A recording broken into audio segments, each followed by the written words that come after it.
시청자 여러분 안녕하십니까? 김신철 변호사입니다.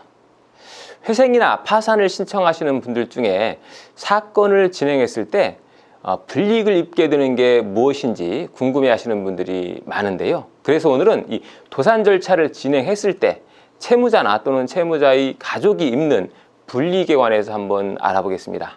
먼저 이 파산부터 알아보겠습니다.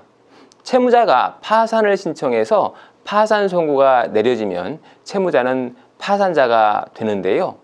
파산자는 공무원이 될 수 없고 또 변호사, 변리사, 회계사 같은 전문직 자격을 가질 수가 없습니다.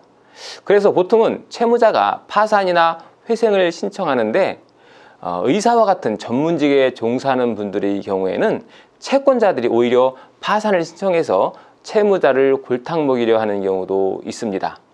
물론 파산 선고 후에 면책이 되면 파산자 신분에서 복권이 돼서 공무원도 될 수 있고 전문직 종사자도 될 수 있지만 이것은 면책이 되었을 때 얘기고요. 파산을 선고받은 후에 이 면책이 불허가 되면 10년간 파산자로서 각종 권리를 제한받으며 살아가야 합니다. 파산자가 된 후에 면책이 불허가 되면 파산자의 관할 관청인 시청이나 읍사무소, 면사무소 장에게 파산 선고 사실이 통지돼서 신원조회 시에 파산자임이 드러나게 되는데요. 그래서 파산자의 경우에는 취업에 문제가 있을 수 있고요. 또 통장을 사용하거나 금융거래를 하는데 제약을 받게 됩니다.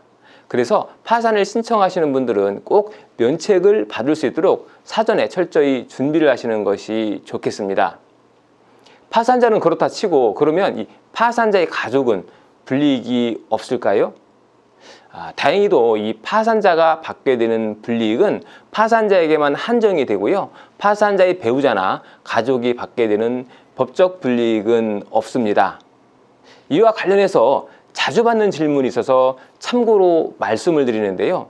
간혹 내가 빚이 있으면 배우자의 재산에도 압류가 되는지 문의하시는 분들이 계시는데 결론적으로는 압류 걱정하지 않으셔도 됩니다. 우리나라는 부부별산제를 취하고 있기 때문에 채권자가 채무자, 배우자 소유의 부동산이나 자동차 같은 재산에 함부로 집행을 할 수가 없습니다. 다만 살림살이와 같은 유체동산의 경우에는 좀 다른데요. 이 유체동산은 배우자와 2분의 1씩 공유하는 것으로 추정하기 때문에 살림살이에는 압류가 들어올 수 있습니다. 그러나 부동산이나 자동차 같은 등기되거나 등록되는 그런 재산에 대해서는 가족의 재산이라 하더라도 함부로 압류할 수가 없으니까 이 부분 참고하시면 좋겠습니다. 자, 다음으로 파산의 또 다른 단점을 살펴보겠습니다. 이 파산은 채무자가 가진 전 재산을 일시에 처분해서 채권자들에게 배당을 해줘야 한다는 겁니다. 예를 들어서 채무자가 오랫동안 보험을 유지해 와서 지금 시점을 기준으로 계산한 보험 해약 환급금이 2천만 원이 있다 하면은 채무자는 이 2천만 원에서 150만 원의 압류금지 채권을 공제한 1,850만 원의 청산가치만큼을 변제해야 하는데요. 파산을 신청한 채무자에게 이렇게 큰 돈이 없기 때문에 부득이 오랫동안 유지해온 보험을 해약해서 환수금을 마련해야 하는 상황이 생길 수밖에 없습니다. 보통 나이가 많으신 분들이 파산을 신청하는 경우가 많은데요. 보험이라는 것이 한번 해약을 하면 다시 가입하는 것도 쉽지 않다는 것을 고려해 볼 때 이런 점은 파산제도의 단점입니다. 파산은 재산을 청산해서 일거에 변제해야 하기 때문에 이런 어려움이 생깁니다. 자, 그렇다면 이번에는 채무자가 개인회생을 신청하게 되면 어떠한 불이익을 받게 될까요? 우선 채무자가 개인회생을 신청하게 되면 금융에서 어려움이 발생합니다. 변제기간 동안에는 신용카드의 사용에 제약을 받게 되고요. 신용거래가 어렵게 됩니다.